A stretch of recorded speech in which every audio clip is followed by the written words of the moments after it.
கள்ளச்சாராய மலையாக அறியப்பட்ட கல்வராயன் மலையை சுற்றுலாத்தலமாக மாற்றுவதற்கு தமிழ்நாடு அரசு முயற்சி எடுத்து பணிகளை தொடங்கியுள்ளது.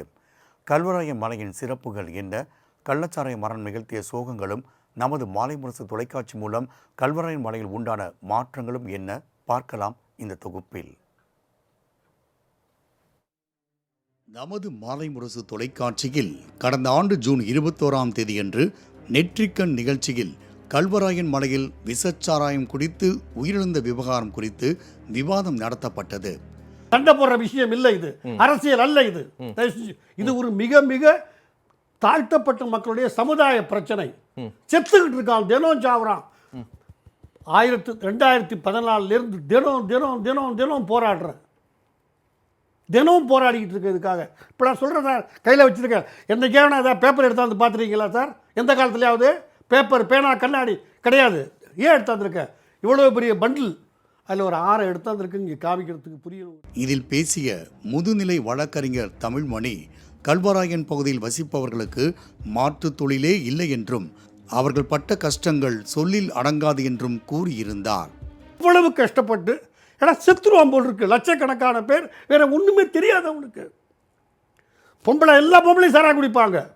அவன் என்ன சார் சார் ஒரு இண்டஸ்ட்ரி கிடையாது, ஒரு எந்த விதமான விவசாயம் பண்ண முடியாத இடத்துல அப்படி மாட்டிக்கிட்டான் அவன். குளிர், பாம்பு கடிச்சு செத்து போயிடுவான். அதை மாதிரி வாழ்க்கை சார். தயவு செய்து என் கூட வாங்க, நான் கூட்டு போகிறேன் சொந்த செலவோட. என்ன போராட்ட வாழ்க்கைன்னு பாருங்க சார். இங்கே ஏசி ரூமில் உட்காந்துக்கிட்டு நான் எவ்வளோ சவுண்டு பேசுவேன் தெரியுமா? இங்கிலீஷ், ஹிந்தியிலலாம் நான் பேசுவேன் சார். பிரயோஜனம் இல்லை. கள்ளக்குறிச்சி மாவட்டத்தில் உள்ள கல்வராயன் மலைப்பகுதியில் விஷச்சாராயம் குடித்த 67 பேர் உயிரிழந்த சம்பவம் தமிழ்நாட்டில் அதிர்வலையை ஏற்படுத்தியிருந்தது.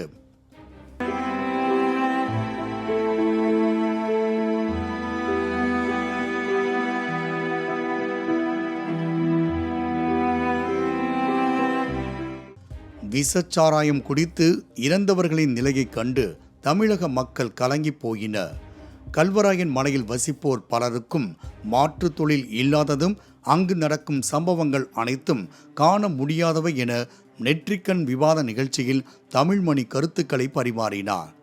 இந்த வீடியோ வைரலானதை தொடர்ந்து சென்னை உயர்நீதிமன்ற நீதிபதிகள் சி. குமரப்பன், எஸ்.என். சுப்பிரமணியன் ஆகியோர் கொண்ட அமர்வு தாமாக வழக்கு பதிவு செய்தது.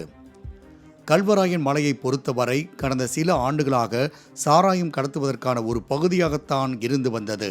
ஆனால் கல்வராயன் மலைப்பகுதி என்பது தென்பொதிகை மலையைப் போல பொக்கிஷம் நிறைந்த மலையாகும். முன்னொரு காலத்தில் ஜமீன்தார் வசம் இருந்த கல்வராயன் மலை சுதந்திரத்திற்கு பிறகு அரசுடைமையாக்கப்பட்டது. ஓங்கி உயர்ந்த மரங்கள், ஆர்ப்பரிக்கும் அருவிகள், கிளைகள் ஒன்றையும் விடாமல் அதன் மீது அமர்ந்து கழிக்கும் பறவைகள், வன விலங்குகள் என ஏழைகளின் மலை வாசஸ்தலமாக விளங்குகிறது கல்வராயன் மலை.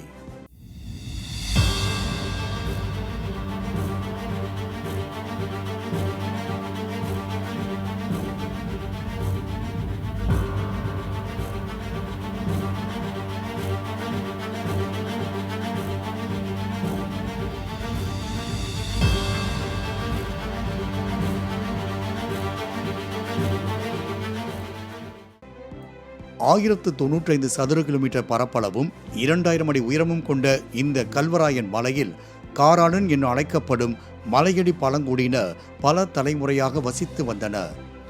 கல்வராயன் மலைக்கு சுற்றுலா செல்வோர் பலரும் நிச்சயம் கோமுகி அணையை பார்க்காமல் திரும்புவதில்லை.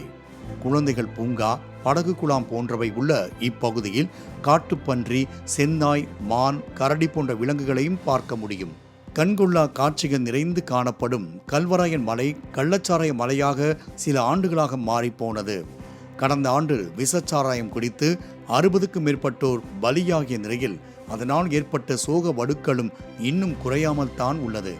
இந்நிலையில் கல்வராயன் மலையை சுற்றுலா பகுதியாக மாற்றி அதற்காக நிதி ஒதுக்கீடு செய்யப்பட்டிருக்கும் அரசின் அறிவிப்பு பொதுமக்கள் மத்தியில் பலத்த பாராட்டுகளை பெற்றுள்ளது.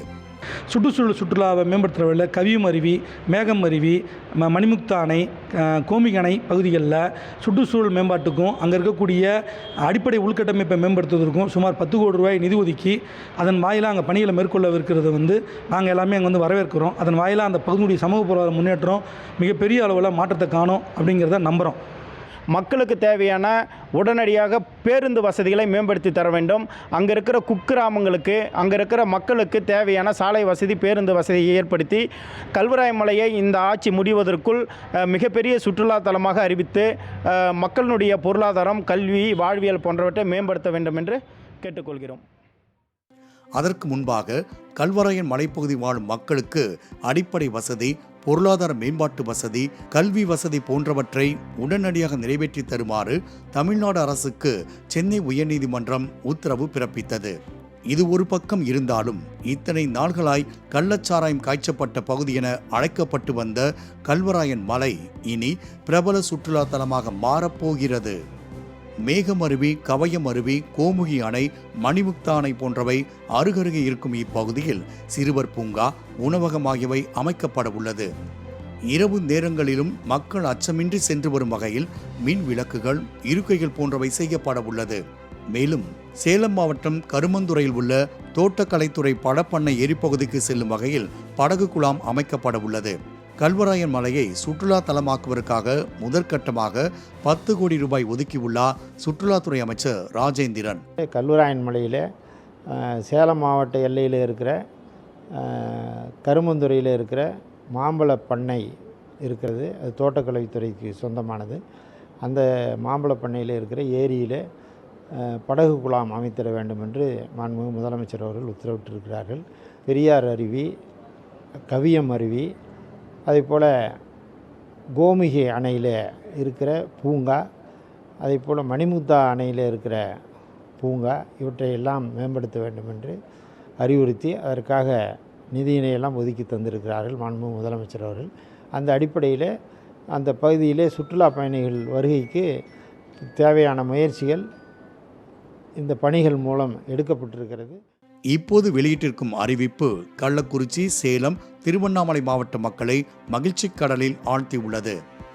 சாராயம் காய்ச்சும் சமூக விரோதிகளின் கொட்டமினி அடங்கிவிடும் என்றும், இதற்காகத்தான் இத்தனை ஆண்டு காலம் காத்திருந்தோம் என்றும் அரசுக்கு நன்றி தெரிவிக்கும் பொதுமக்கள் இந்த பிரச்சனையை தமிழ்நாடு பேச வைத்த மாலை முரசு தொலைக்காட்சிக்கும் நன்றியை தெரிவித்தனர்.